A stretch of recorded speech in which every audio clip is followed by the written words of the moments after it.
ঠাকুর শ্রী রামকৃষ্ণের সাধনার সূচনা হয়েছিল মা কালীর সাধনায়, শেষ হলো ষোড়শীর পাদপদ্মে সাধনার ফল সমর্পণে। কালীর বর্ণ কৃষ্ণ। সাধনার সূচনায় তো অন্ধকার পথেই সাধককে অগ্রসর হতে হয়। ষোড়শীর বর্ণ প্রভাত সূর্যকিরণের মতন। সাধনার সিদ্ধিতে সাধক তো জ্যোতির উজ্জ্বল রাজ্যেই প্রবেশ করেন।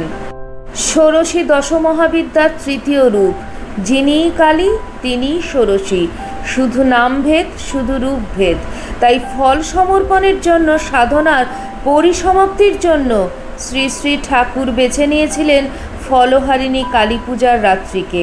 তিনি বুঝিয়ে দিলেন আদ্যাশক্তি এবার সারদা দেবীর মধ্যে আবির্ভূতা।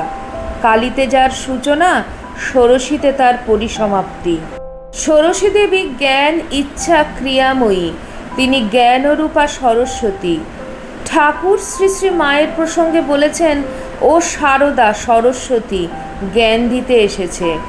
দেবী ইচ্ছার অধিষ্ঠাত্রী দেবী কালী।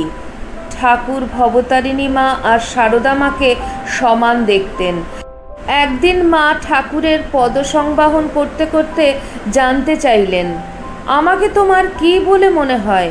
ঠাকুর তার উত্তরে বললেন, যে মা মন্দিরে আছেন তিনি এই শরীরের জন্ম দিয়েছেন ও এখন নহবতে বাস করছেন। সাক্ষাৎ আনন্দময়ী রূপ বলে তোমায় সর্বদা সত্য সত্য দেখতে পাই।